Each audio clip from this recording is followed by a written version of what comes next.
ఓం శ్రీ మాత్రే నమః. Welcome to my channel.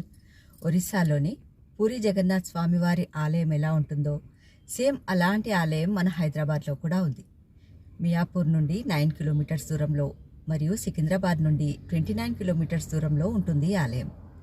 ఈ ఆలయంలో సేమ్ పూరి లాంటి ఆచార వ్యవహారాలని పాటిస్తారు ఇక్కడ పూజారులు.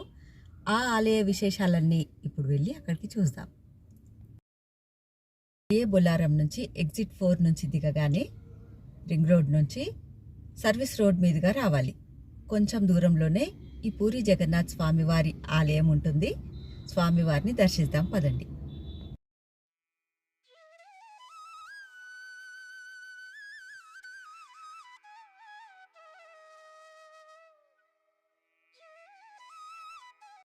ఇలా టర్న్ కాగానే రైట్ సైడ్లో పార్కింగ్ ప్లేస్ ఉంటుంది.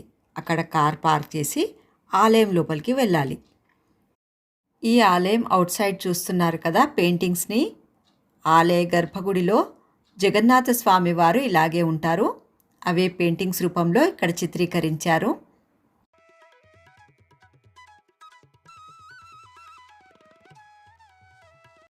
శ్రీ మహావిష్ణు అవతారమే జగన్నాథ్ స్వామివారు. బలభద్రుడు, బలరాముడు, అలాగే సుభద్రాదేవి ఈ ముగ్గురి విగ్రహమూర్తులని గర్భగుడిలో భక్తులు భక్తి శ్రద్ధలతో దర్శించుకుంటారు. ఈ టెంపుల్ టైమింగ్స్ ఉదయం 6 గంటల నుండి మధ్యాహ్నం 1 గంట వరకు, తిరిగి సాయంత్రం 4:30 నుండి రాత్రి 9 గంటల వరకు ఈ ఆలయం తెరిచే ఉంటుంది. సిటీ అవుట్స్కర్ట్స్లో విశాలమైన ప్రాంగణంలో ప్రశాంతమైన వాతావరణంలో నిర్మించారు ఈ ఆలయాన్ని. 2018లో ఈ ఆలయ నిర్మాణం పూర్తయింది. ఈ ఆలయ కట్టడాలను చూసిన, గోపుర నిర్మాణాన్ని చూసిన ఒరిస్సాలోని పూరిలో ఉన్నామా అని అనిపించేలా ఉంది. పూరి జగన్నాథ్ స్వామివారి ఆలయంలోని నిర్వాహకులే ఈ ఆలయంలోని ఆచార వ్యవహారాలని చూస్తుంటారట.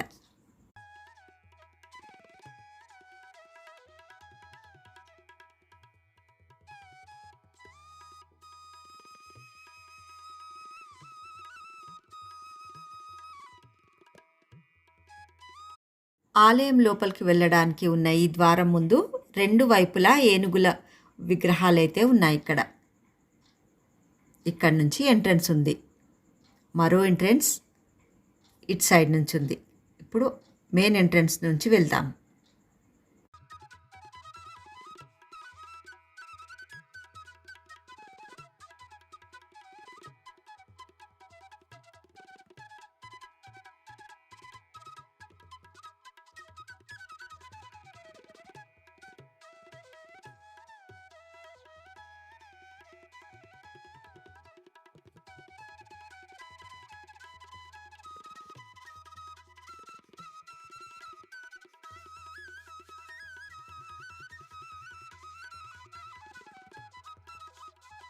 ఈ ఆలయ గోడలపైన ఇంకా పెయింటింగ్స్ చేస్తూనే ఉన్నారు. ఆ టెంపుల్ లోపలికి వెళ్ళడానికి ఇదే మెయిన్ ఎంట్రన్స్. సేమ్ పూరిలో ఉన్నట్టుగానే ఈ ద్వారానికి ముందు అరుణస్తంభం ఉంటుంది. ఇక్కడ కూడా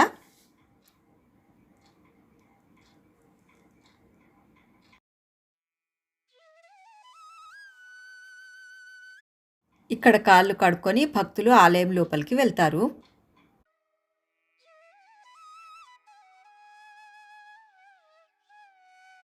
జగన్నాథ స్వామివారు విష్ణుమూర్తి అవతారం. విష్ణుమూర్తి అవతారం అనగానే అభయహస్తం, వరదహస్తంతో ఉంటారని అనుకుంటాం. కానీ జగన్నాథ స్వామివారు అభయహస్తం, వరదహస్తం రెండూ ఉండవు స్వామివారికి. కళ్ళు మాత్రం పెద్దవిగా ఈ జగత్తునంతటినీ చూస్తున్నట్లుగా ఉంటారు. జగన్నాథ్ స్వామివారు ఎలా అవతరించారో స్టాచ్యూస్ రూపంలో ఈ గోపురం లోపల చిత్రీకరించారు చూడండి. ఇక్కడ గుహ లోపల స్వామివారు ఉన్నారు కదా, ఆయనే నీలిమాధవుడు అని పిలుస్తుండేవారు. నేను ఆ స్టోరీ ముందు చెప్తాను.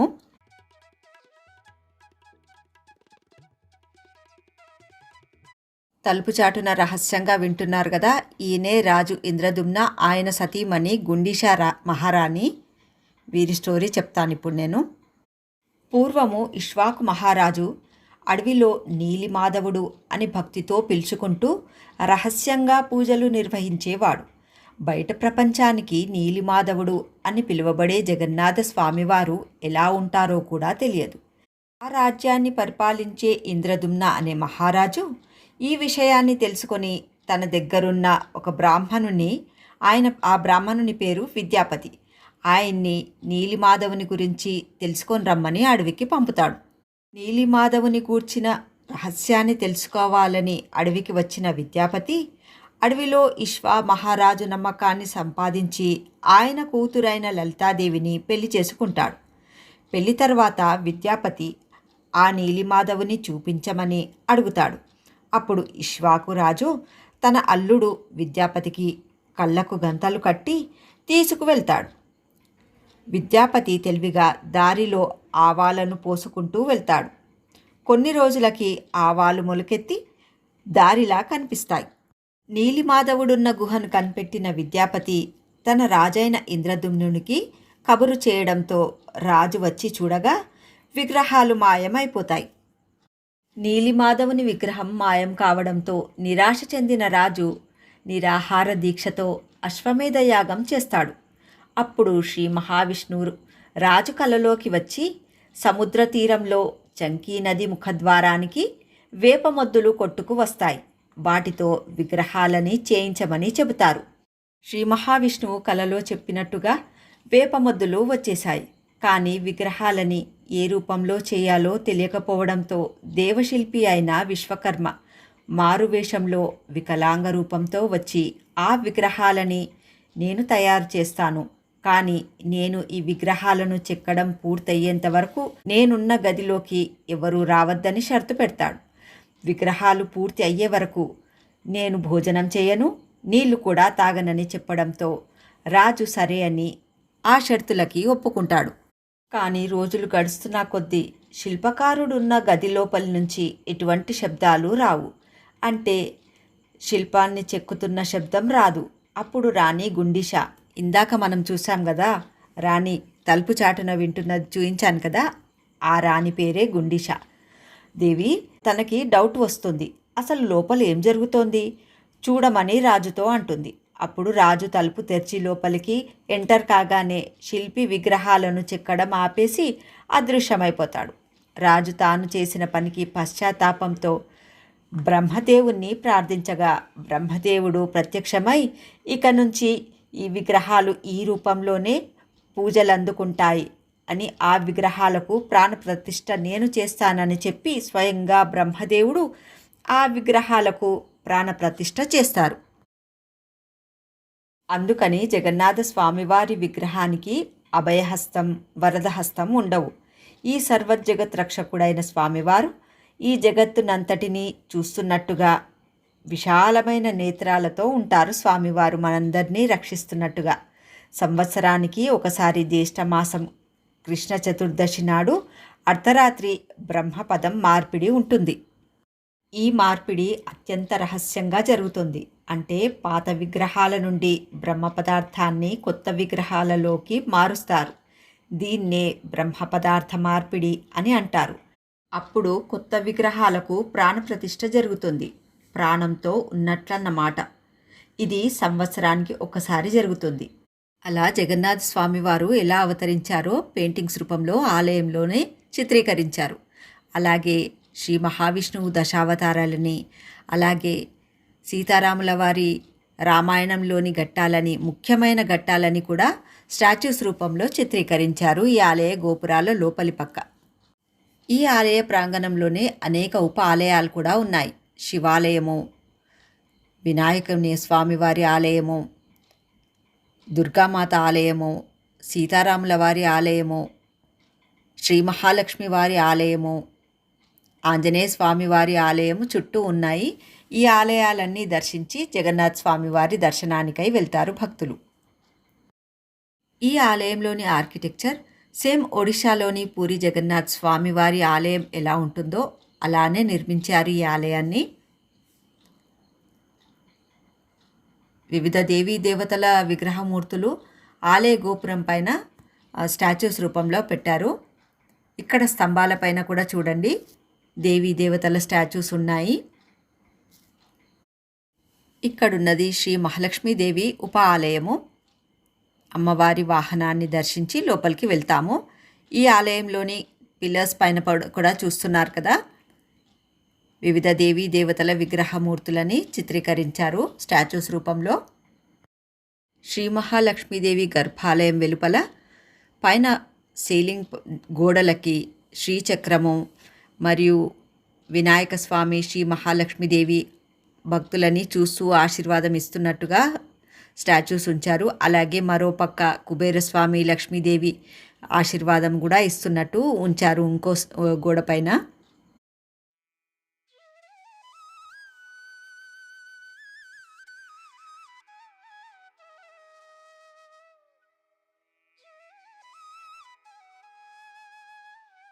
శ్రీ మహాలక్ష్మి ఆలయంలో అష్టలక్ష్ముల విగ్రహమూర్తులున్నాయి. అలాగే అమ్మవారిని మీరు కూడా దర్శించుకోండి. ఇక్కడ సీలింగ్ పైన చూస్తున్నారు కదా, వినాయక స్వామి వారు, శ్రీ మహాలక్ష్మీదేవి మనల్ని ఆశీర్వదిస్తున్నట్టుగా ఉన్నారు. అష్టలక్ష్ముల విగ్రహమూర్తులు ఉన్నాయి ఇక్కడ అష్టలక్ష్మి విగ్రహమూర్తులతో పాటు కుబేరస్వామి, లక్ష్మీదేవి విగ్రహమూర్తి, ఇక్కడ శ్రీచక్రం ఉంది.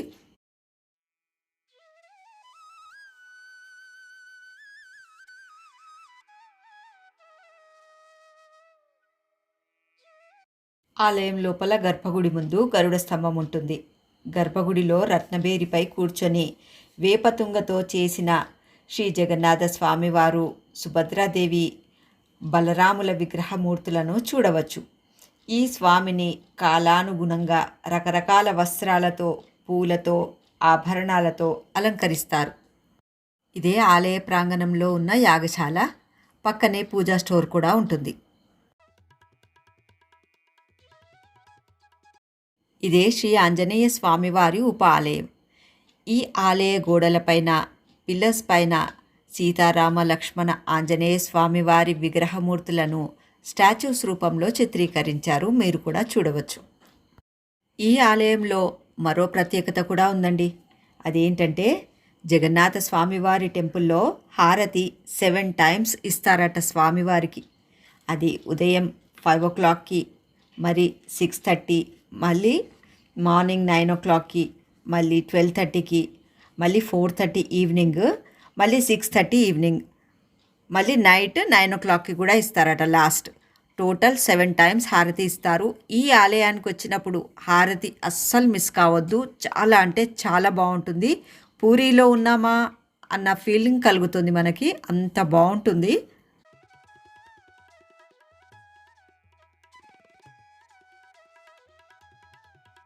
భక్తులు స్వామివారి కొరకై తెచ్చిన కొబ్బరికాయలని ఇక్కడ సమర్పిస్తారు.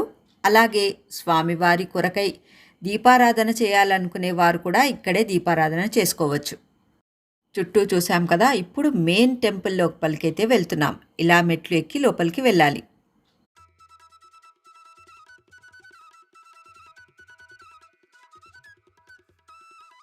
గర్భగుడి ముందు గరుడ స్తంభం ఉంటుంది.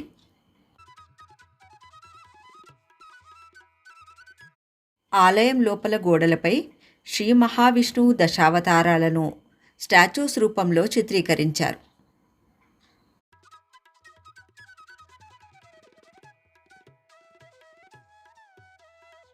ఆలయ గోపురం లోపలి వైపు ఇలా ఉంటుంది.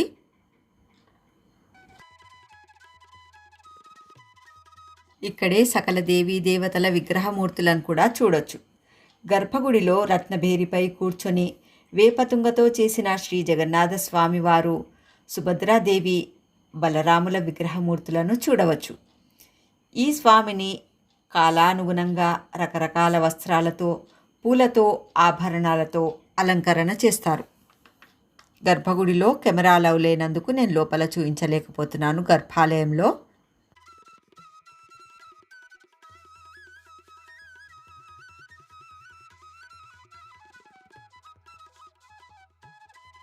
ఈ ఆలయ ప్రధాన గోపురం 84 feet హైట్ ఉంటుందని అంటారు. ఈ ఆలయ గోపురం పైనే వివిధ దేవీ దేవతల విగ్రహమూర్తులు ఉన్నాయి. స్వామివారిని దర్శించుకొని బయటికి రాగానే ఇటు నుంచి కూడా ఒక ఎంట్రన్స్ ఉంటుంది. ఈ ఎంట్రన్స్ దగ్గర నుంచి కూడా వినాయక స్వామివారిని దర్శించవచ్చు.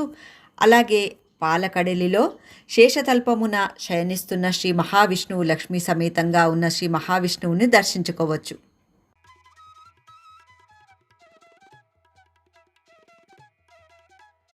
ఆలయం చుట్టూ ఉప ఆలయాలున్నాయని చూసాం కదా. ప్రధాన ఆలయం చుట్టూ కూడా ఉప ఆలయాలున్నాయి. ఇక్కడున్న ఉప ఆలయంలో వరాహస్వామివారి ఆలయం ఉంది. మరో ఉప ఆలయాలలో నరసింహస్వామివారు మరియు వామనావతారమైన విష్ణుమూర్తి అవతారం ఆలయం కూడా ఉంది. ఈ ఆలయంలో మధ్యాహ్నం భక్తులకు భోజనం పెడతారు. కానీ ఆ భోజనానికి భక్తులు టికెట్ తీసుకోవాల్సి ఉంటుంది. వీక్ డేస్లో ప్రతి ఒక్కరికి 140 రూపీస్ ఛార్జ్ చేస్తారు. అలాగే వీకెండ్స్ అప్పుడు, హాలిడేస్, పండగ పర్వదినాలప్పుడు ప్రతి ఒక్కరికి 240 రూపీస్ ఛార్జ్ చేస్తారు. ఫుడ్ కంప్లీట్గా ఒడిశా స్టైల్లో ఉంటుంది.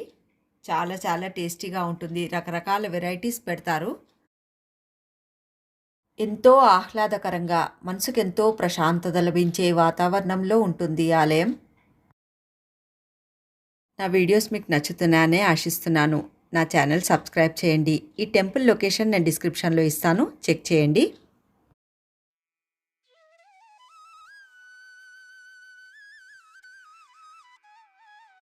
ఇక్కడ ఈ పిల్లర్స్ పైన చూస్తున్నారు కదా, ఈ స్టాచ్యూస్ని ఎంత రియలిస్టిక్గా ఉన్నాయో. అన్నీ ఆ సన్నివేశాలు, రామాయణంలోని సన్నివేశాలు, శ్రీ మహావిష్ణువు దశావతారాల అవి కానీ ప్రతి ఒక్కటి కళ్ళకు కట్టినట్టుగా చాలా బాగా క్లియర్గా ఎక్స్ప్లెయిన్ చేసినట్లుగా వాళ్ళు ఆ స్టాచ్యూస్ని చిత్రీకరించారు. జగన్నాథ్ స్వామివారి ఆలయంలో హారతి చాలా స్పెషల్, అస్సలు మిస్ చేసుకోకండి. ఈ వీడియో చూస్తున్న మీ అందరిపై ఆ జగన్నాథ స్వామివారి ఆశీర్వాదం ఎల్లప్పుడూ ఉండాలని మనస్ఫూర్తిగా కోరుకుంటున్నాను. Thanks for watching.